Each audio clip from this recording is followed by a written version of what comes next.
संतनगर में नगर निगम द्वारा प्रतिवर्ष बारिश पूर्व नालियों के लिए सफाई अभियान चलाने व जर्जर सड़कों का समतलीकरण करने के निर्देश तो दिए जाते हैं, पर इन निर्देशों का पालन नहीं हो पाता है और कई स्थानों पर जल भराव की स्थिति निर्मित होती है। साथ ही जर्जर सड़कों पर बने गड्ढों में पानी भर जाने से आम नागरिकों को मुसीबतों का सामना करना पड़ता है। ऐसा ही कुछ हाल इन दिनों हो रही बारिश के चलते वार्ड क्रमांक 4 और 5 का है। यहाँ की अधिकांश सड़कें तालाब में तब्दील हो गई हैं। इन सड़कों पर बारिश का पानी जमा होने से पैदल निकलना भी मुश्किल हो गया है। इस कॉलोनी की कई सड़कों पर बारिश होते ही पानी जमा हो जाता है, जिससे पैदल निकलने वालों के अलावा वाहन चालकों को भी असुविधा होती है।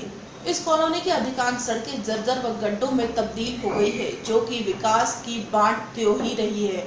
कॉलोनियों के रहवासियों के घरों के पास भी पानी भरा हुआ है। इन मार्गों से निकलने वाले वाहन चालक पानी के छींटे उड़ाते निकलते हैं, जिससे सड़क का गंदा पानी घरों में घुस जाता है। पिछले 2 दिनों से हो रही बारिश से सड़कों के निर्माण कार्य की पोल खोल दी है। तय समय में पहले ही सड़कें दम तोड़ने लगी है।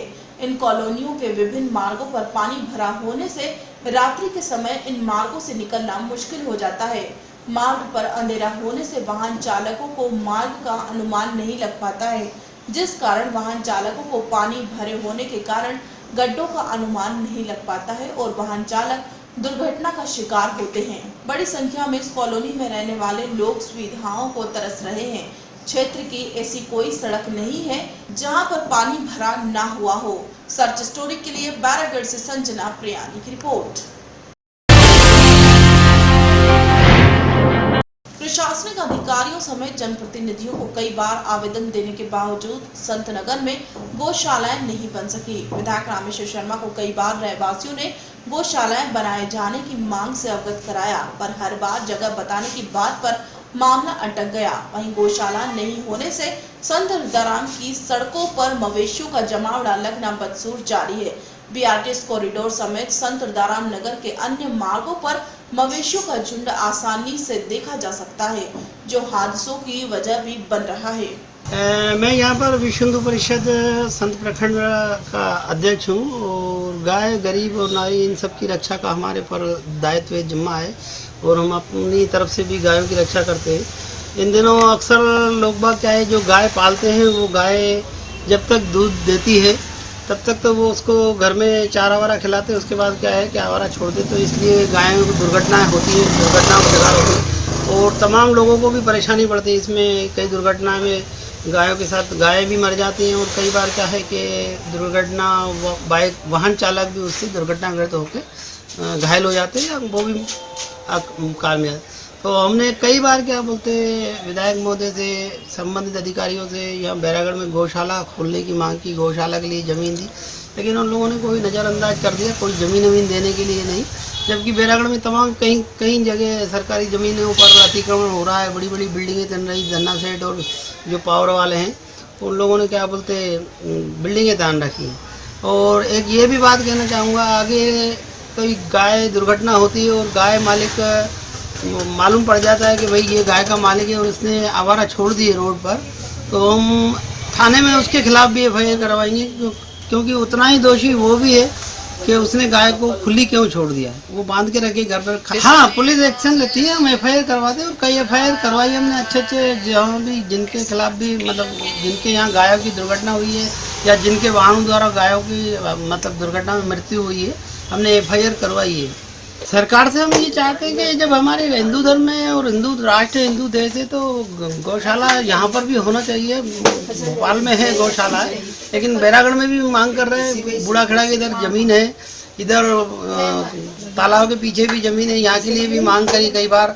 हमारे और भी कार्यकर्ता हैं, करण राजौरिया ने भी कई बार मांग कर चुके हैं कि भाई गोरक्षा के लिए, गौशाला के लिए हमें ज़मीन दो, मतलब, मगर ये लोग कोई सुनवाई नहीं करते, कुछ देने का इनको इच्छा नहीं होती है ना ही, मतलब इस पर वो करते हैं, केवल राजनीति करते हैं। और उनको जो गोरक्षकों और इनको क्या है गुंडा बोलने में मतलब मज़ा आता है कि भाई गुंडे लोग हैं जो गोरक्षक हैं उनको, तो ये गलत है। गोरक्षा करने वालों को गुंडा बोलना ये मतलब सरासर गलत है और गलत उनके लिए शब्द इस्तेमाल करें गलत है। सर्च स्टोरी के लिए बैरागढ़ से संजना प्रियानी की रिपोर्ट। मुख्यमंत्री शिवराज सिंह चौहान ने जून माह के पहले सप्ताह में संत दाराम नगर में एक कार्यक्रम में मर्जर प्रभावितों से मर्जर पॉलिसी तैयार करने के लिए सुझाव मांगे थे। 15 से 25 जून तक महज एक ही सुझाव आया, वह मर्जर विवाद को हमेशा के लिए खत्म करने का था। सरकार मर्जर प्रभावितों के लिए पॉलिसी बना रही है, इसके लिए मर्जर प्रभावित जनता को विश्वास में लेकर काम करना चाहिए। यह वह स्थिति नहीं है। सरकार जो प्रस्ताव बना रही है उसकी जानकारी तक जनता को नहीं है। मर्जर एग्रीमेंट विवाद को लेकर मुख्यमंत्री 3 बार निराकरण का ऐलान कर चुके हैं। सबसे पहले 28 अगस्त 2011 को नवयुक्त सभा भवन में सीएम ने कहा था कि बैरागढ़ की एक भी ईंट उखड़ने नहीं दी जाएगी। इसके बाद मुख्यमंत्री निवास पर आयोजित चेटी चांद समारोह में भी सीएम ने यही घोषणा दोहराई थी। नगर निगम चुनाव के वक्त महापौर आलोक शर्मा का प्रचार करते हुए मुख्यमंत्री ने यही बात कही। मर्जर विवाद के कारण बैरागढ़ वासी बेहद परेशान है। पिछले 6 साल से नागरिकों को अपनी ही जमीन पर निर्माण की अनुमति नहीं मिल पा रही है। लीज रिन्यूअल के प्रकरणों में भी सुनवाई नहीं हो रही है। यहाँ के संगठन लंबे समय से मुख्यमंत्री से निराकरण की गुहार कर रहे हैं। उसके बाद भी लगातार बैरागढ़ में भवन निर्माण कार्य जारी है। छोटे तबके के लोग अगर कोई निर्माण करता है तो प्रशासनिक अमला उनको परेशान करता है, पर जब कोई बड़ा नेता या उद्योगपति निर्माण करता है तो प्रशासनिक अमला कोई कार्रवाई नहीं करता। सर्च स्टोरी के लिए बैरागढ़ से संजना प्रियानी की रिपोर्ट। लोकायुक्त पुलिस इंदौर ने लगातार दूसरे दिन कार्रवाई जारी रखते हुए धमपुरी जिला धार के block medical officer doctor Mohan Gupta एवं उनके अधीन पदस्थ मेडिकल निरीक्षक अरविंद जोशी को फरियादी नितेश कुमार धसोदी स्टेशनरी प्लांट से उनका करीब 70,000 रुपए का बिल पास कराने के लिए 20,000 रुपए की रिश्वत लेते धमपुरी स्थित सामुदायिक स्वास्थ्य केंद्र पर रंगे हाथों पकड़ा। आरोपी बीएमओ एवं मलेरिया निरीक्षक ने षड्यंत्र करते हुए फरियादी से कमीशन के रूप में 26,000 रुपए की रिश्वत मांगी थी एवं आज बीएमओ ने रिश्वत की राशि मलेरिया निरीक्षक अरविंद जोशी को दिलवाई। मौके पर लोकायुक्त इंदौर के निरीक्षक राजकुमार सराफ कार्रवाई की। इसने स्टेशनरी वगैरह कुछ सप्लाई की थी यहाँ पर। इसका 70,000 समथिंग कुछ बिल होता है। उस 70,000 रुपये में इनको 30,000 रुपये का चेक दिया गया और इनसे 26,000 रुपये की मांग की गई। ये जो 30,000 का चेक दिए हैं उसको इनकैश करा के 26,000 रुपये हमें दो तो आपको बाकी 40,000 रुपये का चेक रिलीज़ करेंगे। इस बात की रिश्वत की मांग की गई। इस बात को वीडियोग्राफी करके मोबाइल से ही फ़ोन से ही वीडियोग्राफी करके उसने प्रोडक्ट किया तो उसमें पकड़ का पंजीयन हुआ, ट्रैप ऑर्गेनाइज हुआ और ट्रैप ऑर्गेनाइज होने पे आज जब वो डॉक्टर साहब को पैसा देने के लिए गया तो डॉक्टर साहब ने बताया कि आप तो जोशी जी को दे दो। तो जोशी जी का इंतजार किया, जोशी जी आए, जोशी जी को दिया तो जोशी जी फिर लेके वहीं कमरे में गए।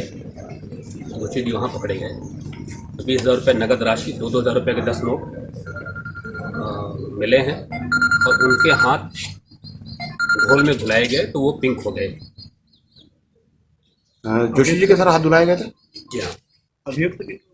अभियुक्त इसमें दोनों हैं। डॉक्टर मोहन गुप्ता बीएमओ हैं। 2,000 के 10 नोट थे ना? हाँ, और अरविंद जोशी जूनियर मलेरिया निरीक्षक, दोनों से आरोपी कराएंगे। धार मध्य प्रदेश से अमरीश शर्मा की रिपोर्ट।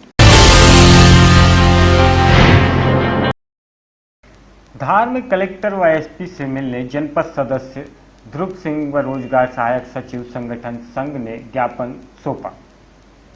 कहा कि निष्पक्ष जांच के बाद बर्खास्त कर पंचायत कर्मी नायमा के खिलाफ कार्रवाई हो। 2016 में नौकरी से बर्खास्त किए गए रोजगार सहायक अशोक नायमा के खिलाफ एफआईआर के आदेश होने पर रोजगार सहायक सचिव संगठन ने कार्रवाई के पहले पूरे मामले की निष्पक्ष जांच करने की मांग की है।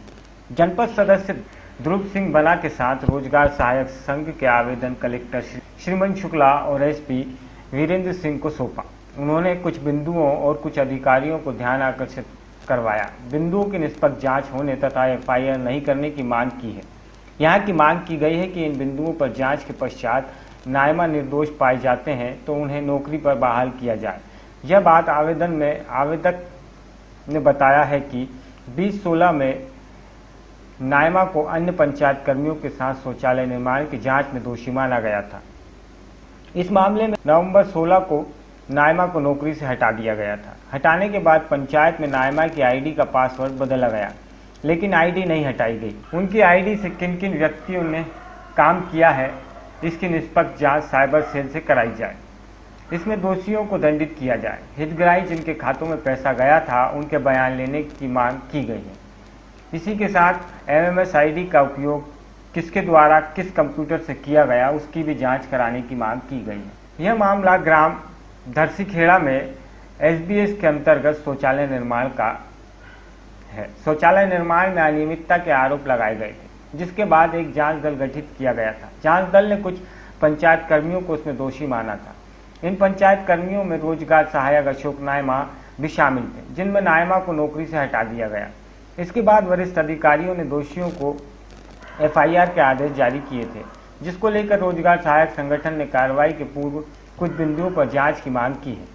मंत्री श्री नरेंद्र मोदी जी का जो स्वच्छ भारत अभियान है, उसके अंतर्गत खुले में शौच भारत के लिए जो शौचालय के लिए जो राशि हर जनपद में हर पंचायत में आ रही है, उस राशि का दुरुपयोग हुआ है और बदनावर जनपद जो अब भ्रष्टाचार का गढ़ बन चुकी है।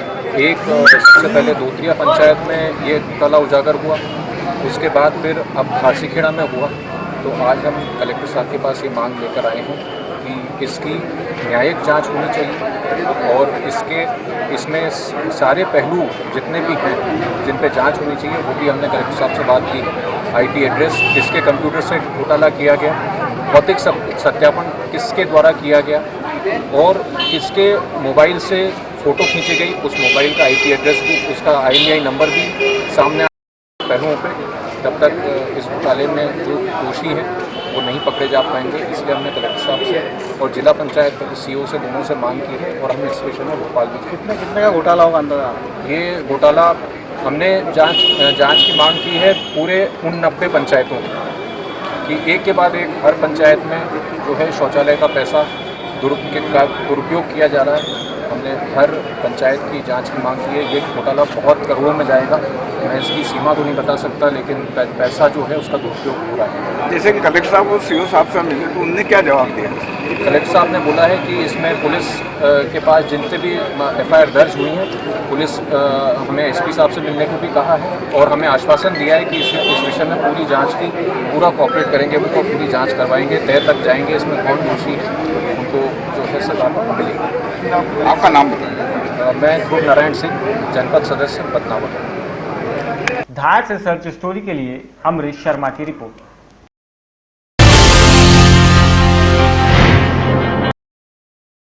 मनावर तहसील के आसपास एवं नगर के झोला छाप डॉक्टरों ने अपना जाल फैला रखा है। तहसील के ग्रामीण क्षेत्र में अपना क्लिनिक खोलकर मासूम और अनपढ़ ग्रामीणों को अपना शिकार बनाकर उनसे इलाज के नाम पर पैसा ऐंठने में लगे हैं।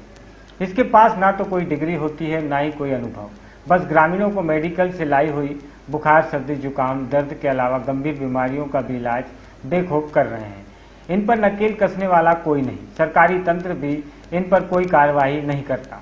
ऐसा लगता है जैसे या तो ये जेब गर्म कर देते हैं या फिर इनकी कोई जानकारी BMO को नहीं होती। ऐसा ही एक मामला ग्राम खंडलाई में देखने को मिला, जहां एक झोला छाप बंगाली डॉक्टर ने अपना क्लिनिक खोल रखा है और बेखौफ ग्रामीणों की जिंदगी से खेल रहा है। जब झोला छाप बंगाली डॉक्टर राजू मंडल से बातचीत की गई और उनसे पूछा गया कि आप ग्रामीणों का इलाज कर रहे हैं, आपके पास कौन से इलाज करने के लिए डिग्री या कोई सर्टिफिकेट है, तो उसने कोई जवाब न बता पाया। जब उससे यह पूछने पर कि आपके इलाज से यदि कोई व्यक्ति मर गया तो उसके जिम्मेदार कौन होगा, तो उसका कहना था कि अभी तक कोई नहीं मरा। इस हौसले को दाद देनी होगी कि इन्हें किसी का डर नहीं है, बेखौफ अपना धंधा चला रहे हैं, लोगों को लूट रहे हैं और उनकी जान से खेल रहे हैं।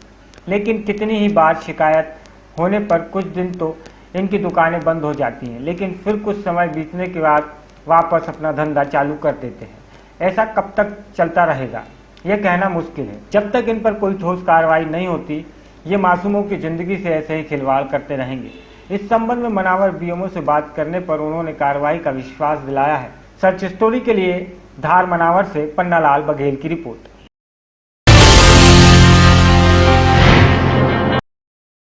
धार जिले के मनावर में टोकी फाटे पर सुबह दुर्गा मंदिर में पुजारी ने फांसी लगाकर आत्महत्या कर ली। कारण कागज में लिखकर कि मैं मेरी मर्जी से मर रहा हूँ। मां अंबिका आश्रम के विकलांग पुजारी नैना जी का शव आश्रम के कुएं में फांसी पर लटका मिला। अंबिका आश्रम में मात्र पुजारी ने आश्रम के कमरे में 4 पेज का अपनी मर्जी से मरने का सुसाइड नोट लिखा है, जिसे पुलिस ने जब्त किया है और डायल 100 की मदद से पुलिस मौके पर पहुंची और मनावर थाने के अंतर्गत हुए मामले की जांच कर पंचनामा बनाकर शव को पोस्टमार्टम के लिए भेजा। सच स्टोरी के लिए धार मनावर से पन्नालाल बघेल की रिपोर्ट।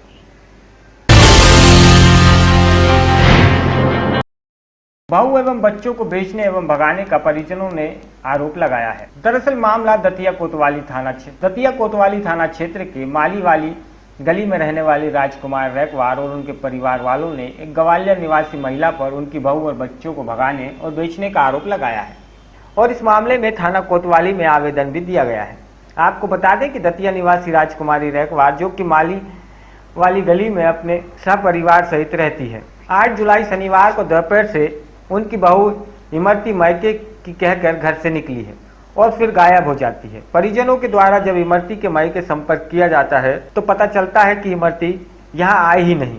काफी तलाश करने के बाद पता चलता है कि इमरती ग्वालियर निवासी ममता माझी के साथ उसके घर पर देखी गई है। अब आपके मन में सवाल आ रहा होगा कि ये ममता कौन है, तो आपको बता दें कि ममता माझी राजकुमारी के परिवार वालों में काफी अच्छी जान पहचान थी। काफी सालों से यही कारण है कि उनकी बहू इमरती का ममता से मेल जोल था। फोन पर भी दोनों की बातें होती थी। राजकुमारी के परिवार वाले और इमरती के पिता ग्वालियर पहुंचे तो पता चला कि महिला ममता द्वारा उनकी बहू को कहीं और भेज दिया गया है। इस पर नाराज राजकुमार के परिजनों ने महिला ममता को अपने साथ दतिया लेकर आए और थाना कोतवाली में उसके खिलाफ रिपोर्ट दर्ज कराई। महिला ममता की अगर बात माने तो उसका कहना है कि मेरी तो इमरती से जान पहचान थी और वो मुझे मथुरा रेलवे स्टेशन पर मिली थी और मुझसे कह रही थी कि मैं अपने घर छोड़ आई हूँ क्योंकि मेरी सास और पति द्वारा मुझे बहुत प्रताड़ित किया जाता है और मैंने बस उसकी कुछ मदद कर दी और अपने साथ अपने घर पर ले आई और 2 दिन घर में रहने के बाद मैंने उसे सोनीपत जाने की कहकर ट्रेन में बिठा दिया क्योंकि वो वहाँ खुद अपनी मर्जी से जाना चाह रही थी। इनका मामला ये है कि हमें मथुरा मिली, हम मथुरा से दर्शन करके आए तो जब हमें मथुरा मिली तो ये बहुत बुरी गिड़गिड़ा रही थी, रो रही थी। 2 बच्चे आते तो इसको हम जानते थे पहले से, तो जे हम इसको ले गए। मतलब ये हमसे बोली कि आप जयपुर रहती हैं तो जयपुर हमको कुछ काम दिखा दो, तो हम जयपुर ले गए। हमने पूछा तो बोली हमें बहुत बुरी सास ने मारे, हमें लड़काना बाना हमें दोनों ने मारे, हम घर नहीं जाएंगे, हम मायके चले जाएंगे या हम मर जाएंगे, अकेले हम घर नहीं जाएंगे। मतलब सहारा दिया तो इसलिए हमने 1 दिन रखी, 1 दिन और रखी। फिर मतलब हम इसको ट्रेन पे जो बोली, फिर के मैया को फोन आएगा तो जो बोली कि हम अपने अब मैया के पास जा रहे हैं, नहीं पर चले जाना, वहाँ से हम कर आए। फिर हमको पता नहीं, हमें लगता है कि बल्लू के साथ गई है। इमरती की सास फूल की माने तो ममता के द्वारा उसको बहला फुसला कर कहीं भगा दिया गया है और किसी अन्य व्यक्ति से उसके प्रेम संबंध होना बताया है। वो चली गई तो हमने सब दिन देखी, बोली 5 बजे आ जाएंगे, तो हमने पता लगा नहीं मिली, हम यहाँ रिपोर्ट करना आए तो उन्होंने कही 4 दिन को बहुत हो गया, अब ढूंढो फिर आना तुम। फिर हम 4 दिन फिर चले गए, सुबह 8 दिन में फिर दोबारा फिर आए हम रिपोर्ट करने तो उन्होंने लाई नहीं है, बोले तुम और ढूंढो। सो फिर वो ढूंढी हमने, फिर सोनीपत गए हम तो सोनीपत पता लगाया, सब लोगों ने कही कोतवाली गए हम तो उन्होंने कही कि 1 टुकड़ी पैसे दे के गई है और वो बच्चे लाए थी और बीवी भी लाए थी। वो किसी के साथ शादी करना चाह रही है, आप कौन जिम्मेदार हो? क्या करना तो करने दरोगा बोलो। यही बात इमरती के पिता ने भी मीडिया को बताई कि ममता के द्वारा मेरी बेटी को कहीं भगा दिया गया है और यह बेच दिया गया है। हमारी लड़की घर से भगा के ले गई डुकरिया, ममता। जानकारी लगाई इसकी पर ढूंढते गए, टेकन पर पता लगा, टेकन पर मोहल्ला वालों ने बताई कि 2 दिन टेकन पर रुकीजिए, लड़की को ले गए। वहाँ से फिर जो सीधी निकली, वहाँ फिर जो लौट के हमने इसको ग्वालियर जाके पकड़ी, इसके लड़का ने पकड़वाई। अभी लड़की वही बता रही कि उतरी है हिमाचल में। अब पूरा मामला क्या है, पुलिस इसकी अभी जांच कर रही है। इमरती देवी के बारे में 8/7/17 को एक गुमशुदगी कायम हुई है। इसके घर वालों का कहना यह था कि मायके जाने की कहकर अपने दोनों बच्चों को ले गई है, शादीशुदा है। इसकी गुमशुदगी कायम है, गुमशुदगी की जांच कर रहे हैं, मायके ये पहुंची नहीं है।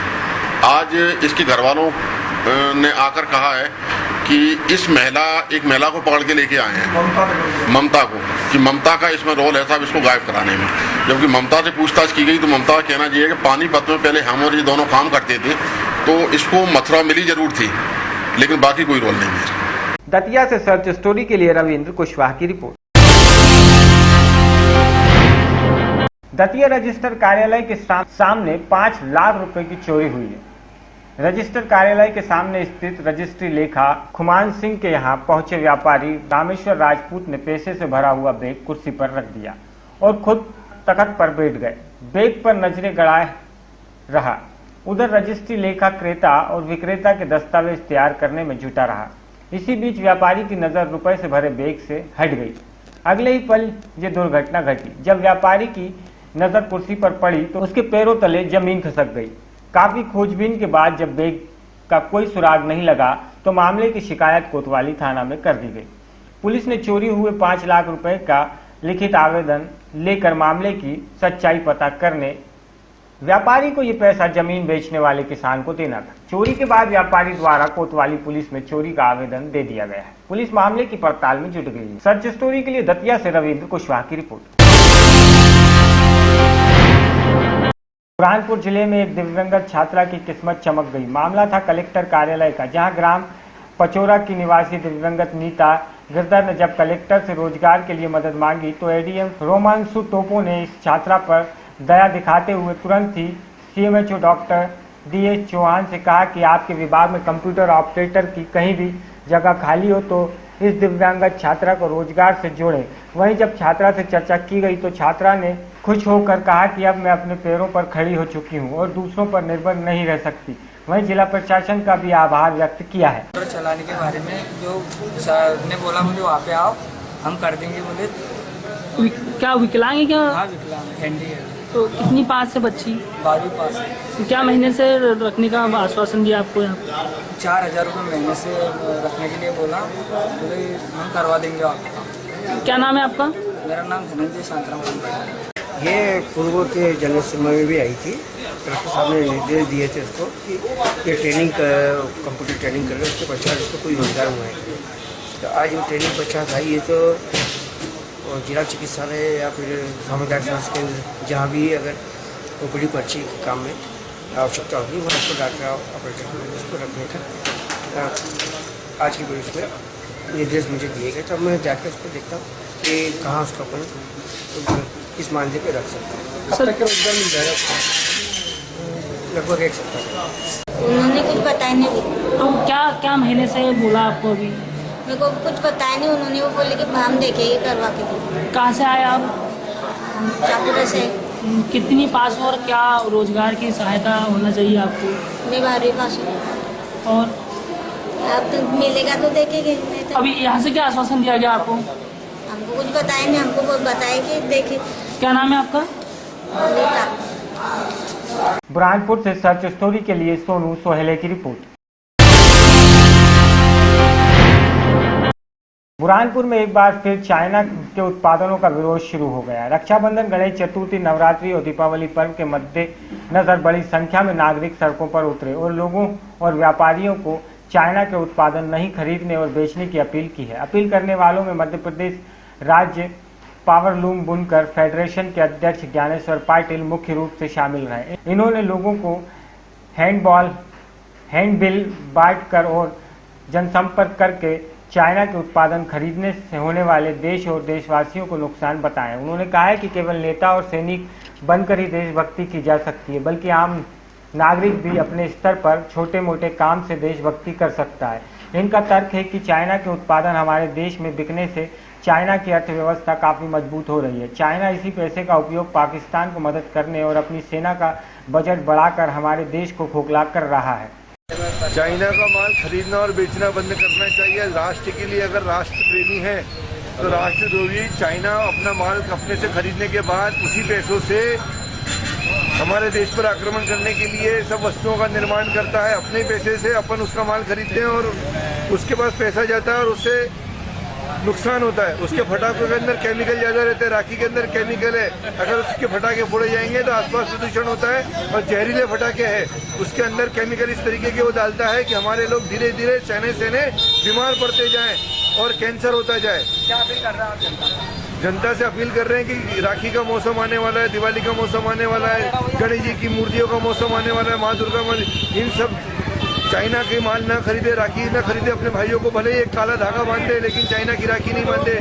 गणेश जी की छोटी मूर्ति मट्टी की खरीदे लेकिन चाइना की मूर्ति नहीं खरीदे। माता जी की मूर्ति चाइना की, उनके लड़, लाइटिंग वाइटिंग ये चाइना की, लाइटिंग के अंदर चाइना का केमिकल है, ये सब चीज़ें नहीं खरीदना चाहिए, पटाखे नहीं खरीदना चाहिए। और हमारा सभी लोगों से निवेदन है कि अपने देश की रक्षा करने के लिए सैनिक बनना और नेता बनना जरूरी नहीं है।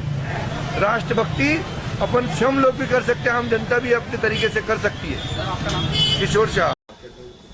देखिए, पहले की वास्तु स्थितियाँ और परिस्थितियाँ अलग थी। जब आज देखते हैं हम वर्तमान में, तो चाइना हमारा सबसे बड़ा दुश्मन उभर के आ रहा है। उसी के द्वारा प्रायोजित जो है पाकिस्तान हमारे ऊपर आतंकवाद फैला रहा है। रोज हमारे बॉर्डर पे हमारे फौजी मारे जा रहे हैं।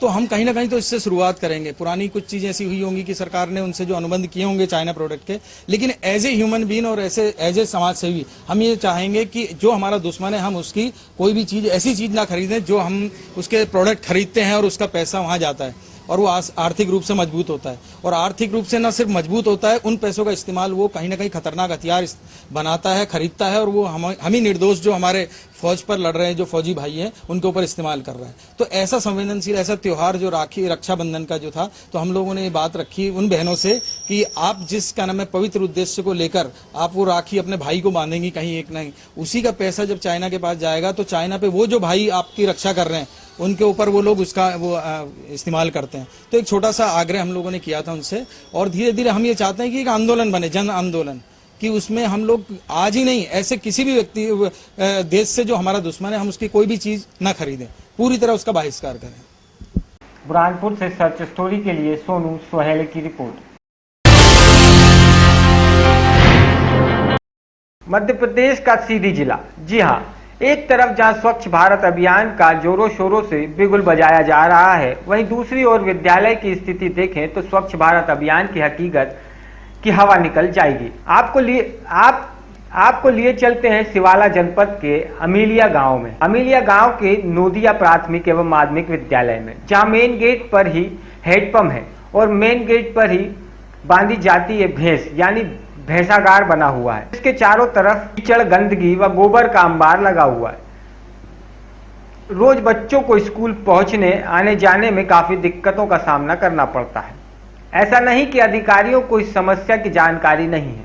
इसके पहले भी कई बार इस मामले में मीडिया द्वारा फोकस कर मामले को सामने लाया गया था, लेकिन अधिकारियों के कानों में जूं तक नहीं रेंगी। गंदगी के बीच में ही कभी कभी मध्याह्न भोजन भी बनता है। कहने को इस विद्यालय में 5 शिक्षक हैं, लेकिन 1 या 2 शिक्षक ही उपस्थित रहते हैं। बात करें अगर स्कूल शौचालय की, तो शौचालय कभी खुलता ही नहीं। जो शौचालय है वह गंदगी से भरपूर पटा हुआ है। स्कूल के बच्चे खुद शिक्षक बागरे में शौचालय क्रिया के लिए जाते हैं। बड़ा सवाल यह है कि इन सब मामलों का जिम्मेदार कौन? यहाँ है मध्य प्रदेश की स्कूल की स्वच्छ भारत अभियान के तहत स्कूल की जमीनी हकीकत। कुमार सिंह है, मैं ग्राम अमीलिया का निवासी हूँ। नौड़िया स्कूल प्राइमरी है, जो उसमें हैंडपंप लगा हुआ है, उसमें भारी कचरा और गंदगी भरी हुई है। उसकी वजह है कि ग्राम के लोग इससे निस्तार करते हैं और अपना मवेशी वहीं बगल में बांधते हैं, जिससे स्कूल के बच्चों को पानी पीने के लिए आने जाने में भारी दिक्कत का सामना करना पड़ता है। अतः सरकार से निवेदन है कि या कि मवेशी को वहाँ से हटाया जाए, वहाँ के आम लोगों का निस्तार बंद किया जाए और बच्चों को पानी पीने की उचित व्यवस्था की जाए, या कि फिर हैंडपंप को बाउंड्री के अंदर किया जाए। मेरा यही अनुरोध है सरकार से। सीधी से सर्च स्टोरी के लिए राजू गुप्ता की रिपोर्ट। बिजनौर में 2 दिन पहले कांवड़ियों से भरी ट्रैक्टर ट्रॉली गंगा नहर में पलट गई थी, जिसमें सवार सारे कांवड़िए गंगा में जा गिरे थे, जिसमें से 8 कांवड़िए घायल हो गए थे और 1 कांवड़िए की मौके पर मौत हो गई थी, जबकि 3 नहर में डूब गए थे, जिनको पुलिस तलाश कर रही थी। लेकिन पुलिस को तीनों कांवड़ियों को ढूंढने में नाकामियां हासिल रही, जिससे नाराज कांवड़ियों ने हाईवे पर जाम लगा दिया और प्रशासन से तीनों कांवड़ियों को ढूंढने की मांग की है। प्रशासन ने कांवड़ियों को समझा बुझाकर जाम खुलवाया। आज कांवड़ियों ने पुलिस की मदद से लापता कांवड़ियों का शव बरामद कर लिया है। तो यहाँ पर हमारी ट्रैक्टर ट्रॉली जो है वो नदी में गिर गई थी और प्रशासन हमारी हेल्प नहीं कर रहा है। तत्काल मतलब कल हमारे कुछ प्रशासनिक अधिकारी यहाँ पर आए थे और उन्होंने मतलब जो हेल्प उन्हें जिस हिसाब से देनी चाहिए थी उस हिसाब से हमें हेल्प नहीं दी गई है। और सुबह से हमारे लिए प्रशासनिक अधिकारियों ने हमें उन्हें बुलाने के लिए रोड जाम भी किया था, लेकिन रोड जाम करने के बाद प्रशासनिक अधिकारी यहाँ पर आकर हमारा जाम खुलवा के चले गए। लेकिन हमारे लिए गोताखोर या फिर जो भी प्रशासनिक सुविधा देनी चाहिए वो हमारे पास कोई प्राप्त नहीं हो पाई है।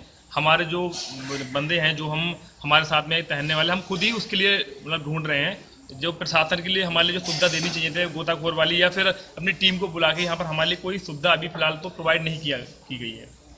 लेकिन मतलब ये तो प्रशासनिक ही जिम्मेदारी ठहराऊंगा मैं कि मेरे जो बंदे नहीं मिल रहे हैं, जिनकी जो एक्सपायर हो गए, वो प्रशासन की ही डील की वजह से मेरे बंदे एक्सपायर हुए हैं।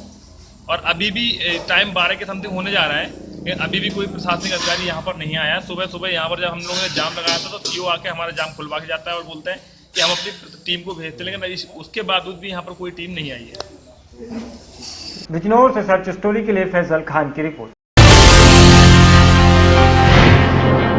गाजीपुर के शहादतपुर गांव की महिला अनुरुला निशान की किडनी नहीं निकाली गई थी। गुरुवार को कब्र से लाश निकालकर पोस्टमार्टम में यह हकीकत सामने आई है। डीएम संजय कुमार खत्री के आदेश पर 3 डॉक्टरों के पैनल ने पोस्टमार्टम किया। उन्होंने पाया कि अनुरूप की दोनों किडनियां अपनी जगह पर थी। मौके पर मौजूद अनुरूप के घर वालों को भी उनकी दोनों किडनियां दिखाई गई। इसके बाद 3 दिनों से मीडिया के छाए रहे इस मामले का चपेट हो गया।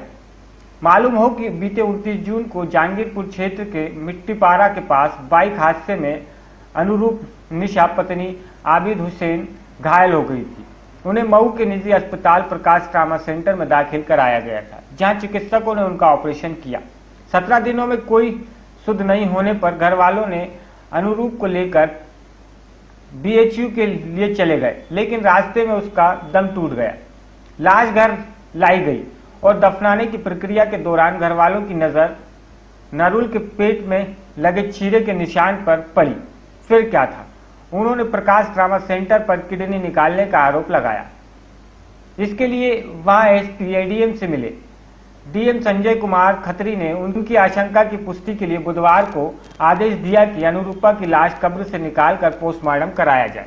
इसके लिए 3 डॉक्टरों का पैनल भी बनाया गया। उस सारी प्रक्रिया के दौरान ADM सदर विनय कुमार मौजूद रहे। साथ ही हर गतिविधि की वीडियो कराई गई।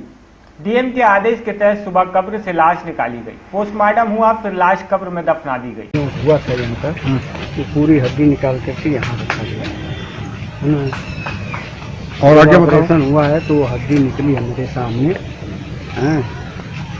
और किडनी भी एकदम सही, हर चीज़ एकदम सही सलामत है, कोई चीज़ बॉडी के अंदर कमी नहीं है। मैंने हर चीज़ सुरक्षित पाया, जुड़ा हुआ सब बॉडी के अंदर, सब चीज़ जुड़ा हुआ पाया बॉडी के अंदर। हाँ, मैं बॉडी से संतुष्ट हूँ। चार पत्रों में प्रकाशित समाचार की श्रीमती अमरुल निशा वाइफ ऑफ आबिद हुसैन की किडनी निकाली गई है इलाज के दौरान। तो इसी तारतम्यता में जो उनके परिवारीजन हैं, उनकी शिकायत पर जिलाधिकारी महोदय ने संज्ञान लेते हुए 100 को निकलवाकर और पुनः पोस्टमार्टम कराए जाने का निर्देश दिया है। ये संपूर्ण प्रक्रिया मजिस्ट्रेट की निगरानी में होती है। इसके लिए मैं यहाँ उपस्थित हुआ हूँ। मैंने इसको पंचनामा कराकर अब मैं पोस्टमार्टम हेतु इसे भेज रहा हूँ। अब जैसा भी पोस्टमार्टम में निकलेगा अग्रेतर उसी के हिसाब से निर्णय लिया जाएगा। Thank you. गाजीपुर से सर्च स्टोरी के लिए महताब आलम की रिपोर्ट। कभी गंगा माई की शान डॉल्फिन मछली जो हरिद्वार से लेकर कलकत्ता तक एक छत्र राज करती थी, बरसों बाद आज बाढ़ के पानी में बहते हुए राजगंगा स्थित हमीद सेतु के नीचे मरी हुई मिली। डॉल्फिन मछली के मरने की खबर मिलते ही वहां लोगों की काफी संख्या में भीड़ इकट्ठा हो गई। डॉल्फिन मछली के मरने की सूचना पर सहायक वन अधिकारी रविंद्र चंद्र श्रीवास्तव ने मताहतों को निर्देश दिए हैं कि मौके पर जाकर मछली को कब्जे में लेकर उसे गड्ढे में दफन किया जाए। बहुत बड़ी मछली मर गई तो हम भी इसको देखने के लिए आए। तो ये हम देखें ये डॉल्फिन प्रजाति की मछली है और इसकी लगभग लंबाई 8 से 10 फुट की। 8 से 10 फुट। वजन लगभग 1 कुंटल के बराबर। 8 से 10 फुट का। 8 से 10 फुट का 1 कुंटल के लगभग का वजन होता है। ये समुद्र ये नदियों में 8 फुट की ऊंचाई तक कूदती हैं और ये छोटी मछलियों को खाना पर्यावरण के लिए, जैसे मान लीजिए मुद्दा है या कोई मरी हुई आत्मा जा रही है, उसी को खाने का काम करती है। ये नर है या मादा है? ये मादा है। क्या है जिससे कि प्रतिबंधित मछली हाँ, प्रतिबंधित मछली उपयोग में नहीं लाया जाए। अगर मान लीजिए कोई अगर इसका शिकार करता पाया जाता है तो इसके बाद उसको भारतीय अधिनियम की धारा से वन्य जीव के अपराध की श्रेणी में आता है, उसको बंद किया जाता है। जैसे कछुआ छुआ है प्रतिबंधित जी हाँ। ये हानिकारक किस तरह की है? ना किसी तरह की हानिकारक नहीं है। ऐसे है कि अगर छोटे बड़े कोई चीज देखने में आ रहा है कि दांत हाँ, दांत इसके नुकीले हैं, लेकिन आदमियों से बहुत दूर भागती हैं सब। तैरने का क्या तैरने के सीधा जाती है, ये मूवमेंट नहीं होता है इनमें। कितने दूर तक अधिकतम जिससे इनकी क्षमता ये क्षमता 100 मीटर तक एक बार चल जाएंगे, उसी में कूदते हुए उछलते हुए, लेकिन सीधे स्ट्रेट जाएंगे। इनका भोजन क्या है? इनके भोजन छोटी मछलियाँ हैं, मुर्दे उर्दे बह के जा रहे हैं। जिस मान लीजिए कोई नदी में बच्चा स्नान कर रहा है, तैर रहा है, चाहे आदमी का ही है, तो इसके लिए अब उतनी जानकारी तो नहीं है, लेकिन अब तक सुनने में कहीं नहीं आया कि डॉल्फिन का कोई बच्चा नदी में शिकार हुआ। आदमी का शिकार जैसे बच्चा उच्चा का जैसे ना अभी कोई जहरीली भी होती है। अब इसके दांतों में लोग बताते हैं जहरीला है, लेकिन अब पूरी जानकारी इसकी पूरी विषय में तो नहीं है मेरे पास अभी तो इसका असर पीएम के लिए इसका मैं पशु चिकित्सा अधिकारी गाजीपुर से मैं इसका पोस्टमार्टम करा करके और यही मिट्टी में गड़वा दे रहा हूँ। विभागीय अधिकारी इस बारे में? हाँ, विभागीय अधिकारी अपने प्रभागी वनाधिकारी जेपो साहब को मैं सूचना दे चुका हूँ। उन्होंने कहा है कि उसका पोस्टमार्टम करा करके वहीं उसको आप मिट्टी में गड़वा दें। गाजीपुर से सर्च स्टोरी के लिए मेहताब आलम की रिपोर्ट।